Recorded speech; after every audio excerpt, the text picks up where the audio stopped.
இன்றைக்கி நாம் plum cake எப்படி செய்கிறதுன்னு தான் பார்க்க போகிறோம். கடைகளில் போய் அதிக காசு கொடுத்து வாங்கிட்டு வர வேண்டியதில்லை. நம்ம வீட்லேயே சூப்பராக செஞ்சிடலாம். எப்படி செய்கிறதுன்னு பார்க்கலாம் வாங்க. ப்ளம் கேக் செய்கிறதுக்கு நான் கொஞ்சம் நட்ஸ்லாம் எடுத்திருக்கேன். முந்திரி, பாதாம், கருப்பு திராட்சை,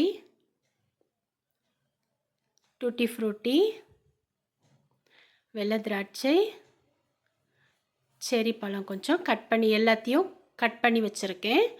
ஆரஞ்சு பழம் 2 ஜூஸ் எடுத்து வச்சுருக்கேன். அதில் நம்ம இந்த நட்ஸ் எல்லாம் போட்டு குறைஞ்சது 1 மணி நேரமாச்சும் ஊற விட்டுடலாம்.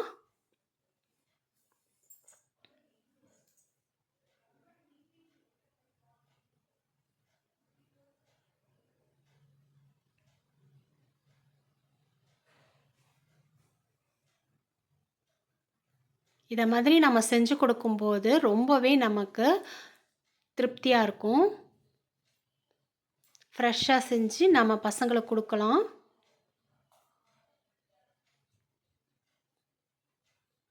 இதை அப்படியே 1 மணி நேரம் ஊற விட்டுடலாம்.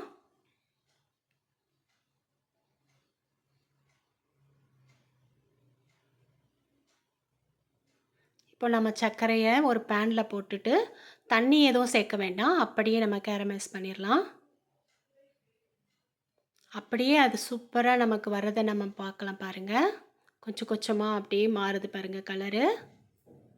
நம்ம இது செய்யும்போதே பக்கத்துலேயே அடுப்பில் நம்ம கொஞ்சம் சுட தண்ணி எடுத்து வச்சுக்கணும். ஒரு 1/4 கப் அளவுக்கு தேவைப்படும். அதிகமாக தண்ணி எடுத்துட வேண்டாம். பாருங்கள் சர்க்கரை நல்லா கரைஞ்சி கலர் லைட்டாக மாறிக்கிட்டே வருது பாருங்கள். ஹை ஸ்பீடு வைக்க வேண்டாம். லோ ஃப்ளேம்லேயே வச்சு கொஞ்சம் டைம் எடுத்தாலும் பரவாயில்ல. லோ ஃப்ளேம்லேயே வச்சுக்கோங்க. உங்களுக்கு எந்த அளவுக்கு கலர் தேவையோ அந்த அளவுக்கு பார்த்து நீங்கள் பக்குவமாக எடுத்துக்கோங்க. எனக்கு இந்த கலர் போதும். சுட தண்ணியை மெதுவாக ஊற்றணும். தெரிச்சிடாமல் பார்த்துக்கோங்க.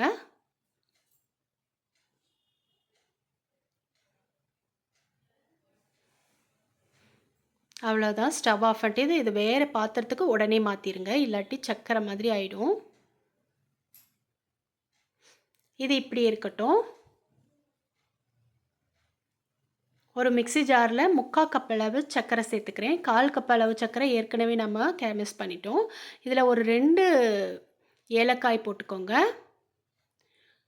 பட்டை கொஞ்சம், லவங்கம் ஒரு 3-4 எடுத்துக்கோங்க.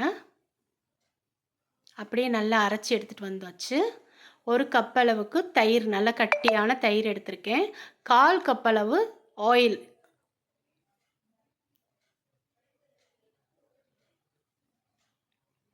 இந்த சர்க்கரையை நாம் ஜலிச்சு சேர்த்துக்கலாம்.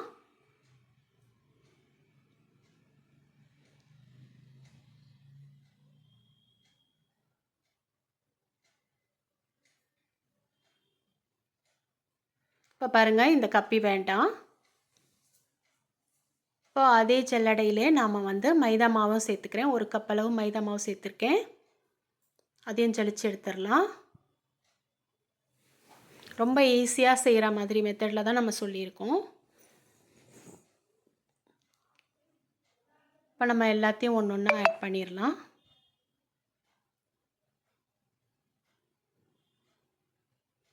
நல்லா மிக்ஸ் பண்ணி கொடுத்துருங்க.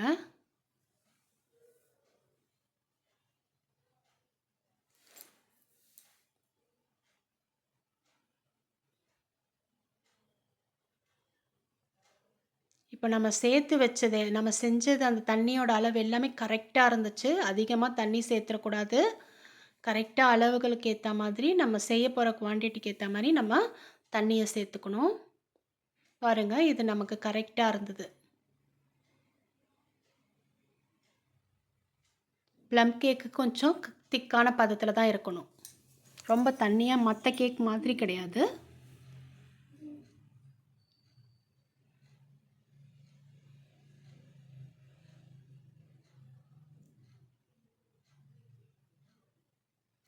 நான் அந்த ஆரஞ்சு பழத்தோலை கொஞ்சம் லைட்டாக மேலே சீவி விட்டுக்கிறேன். ரொம்ப நல்லா இருந்தது ஃப்ளேவர். அதுக்கு ரொம்ப தேவையில்லை, சும்மா லைட்டாக. பேக்கிங் பவுடர் 1 ஸ்பூன் எடுத்துக்கோங்க. குட்டி ஸ்பூனில் 1 ஸ்பூனு. பேக்கிங் சோடா சும்மா ஒரு 1/4 ஸ்பூன் அளவுக்கு தான் நான் சேர்த்தேன். இப்போ அந்த சர்க்கரை தண்ணியை லைட்டாக மேலே கொஞ்சமாக விட்டுருக்கேன். நல்லா மிக்ஸ் பண்ணி கொடுத்துருங்க.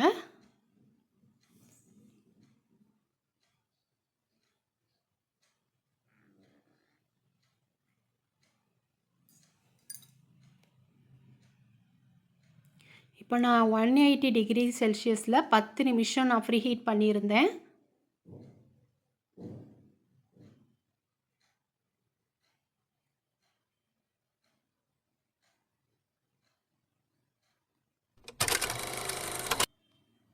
இப்போ நான் பட்டர் பேப்பர் சேர்த்துக்கிறேன். ஃபஸ்ட்டு ஆயில் அப்ளை பண்ணிவிட்டு அதுக்கு மேலே பட்டர் பேப்பர் போட்டு அதுக்கு மேலேயும் ஆயில் அப்ளை பண்ணும்போது நமக்கு ஈஸியாக இருக்கும் கேக் எடுக்கிறதுக்கு.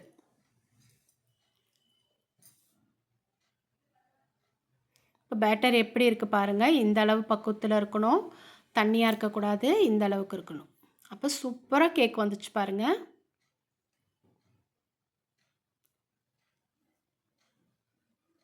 இதை கொஞ்சம் நல்லா டேப் பண்ணி கொடுத்துருங்க. மேலே வந்து நம்ம இஷ்டம்தான், என்ன வேணால் நட்ஸ் எல்லாம் போட்டு நம்ம டெக்கரேட் பண்ணிக்கலாம், இல்லை ப்ளெயினாகவும் நம்ம செய்யலாம்.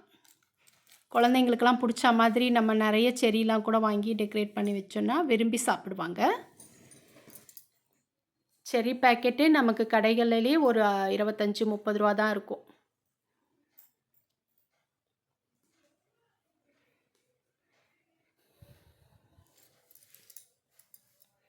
சூப்பராக நம்ம டெக்கரேட் பண்ணிட்டோம் பாருங்கள். இதை பார்க்கும்போதே குழந்தைங்களாம் ரொம்ப விரும்பி சாப்பிடுவாங்க. சாப்பிட்றதுக்கு ரொம்ப டேஸ்ட்டாக இருக்கும். இந்த ரெசிபி உங்களுக்கு பிடிச்சதுன்னா,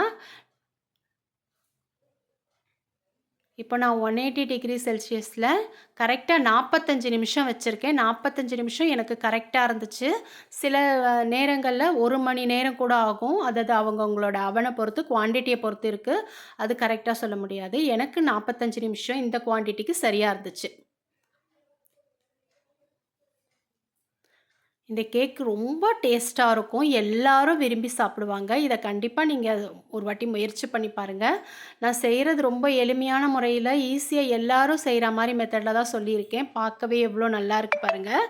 இதை அப்படியே ஒரு 10 நிமிஷம் நம்ம நல்லா ஆற வச்சிடலாம். அதுக்கப்புறம் எடுத்து நம்ம சர்வ் பண்ணலாம். பாருங்கள், ஒட்டவே இல்லை, நல்லா வெந்து வந்துருச்சு. வேகலைன்னா திருப்பி ஒரு 5 நிமிஷம் அவனில் வச்சு எடுத்துக்கலாம். சேம் இதை அப்படியே குக்கர்லையும் நம்ம இப்படியே தான் செய்யணும். இப்போ நம்ம பட்டர் பேப்பர்லாம் எவ்வளோ ஈஸியாக எடுக்க வருது பாருங்கள். இந்த ரெசிபி உங்களுக்கு பிடிச்சிருந்ததுன்னா லைக் பண்ணுங்கள், ஷேர் பண்ணுங்கள், சப்ஸ்கிரைப் பண்ணுங்கள். யாருமே லைக் பண்ண மாட்டேங்கிறீங்க, சப்ஸ்கிரைப் பண்ண மாட்டேங்கிறீங்க. ரெசிபியை பார்க்கும்போதே உங்களுக்கு தெரியும் எந்த அளவுக்கு நல்லா வந்திருக்குன்னுட்டு. இந்த கிறிஸ்மஸ்க்கு எல்லாரும் இந்த ரெசிபி செஞ்சு பாருங்கள், ரொம்ப நல்லாயிருக்கும். கேக் ரொம்ப சூப்பராக டேஸ்ட்டாக வந்துச்சு. இதே மாதிரி நீங்கள் செஞ்சு பாருங்கள். உங்களுக்கு எப்படி வந்துச்சுன்னு கமெண்ட்டில் சொல்லுங்கள்.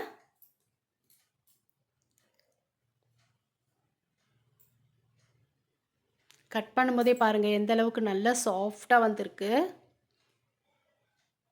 நம்ம வந்து எக்லெஸ் கேக் தான் செஞ்சுருக்கோம். சேம் இதில் நம்ம வந்து ஒரு 2 முட்டை போட்டால் சரியாக இருக்கும். முட்டை போட்டு செஞ்சாலும் இன்னுமே டேஸ்ட்டாக இருக்கும். நான் முட்டை போடாமல் செஞ்சுருக்கேன். ஏற்கனவே நம்ம முட்டை போட்டு எப்படி செய்கிறதுன்னு நம்ம சேனலில் செஞ்சுருக்கோம். அடுத்த ரெசிப்பியில் பார்க்கலாம். தேங்க்யூ.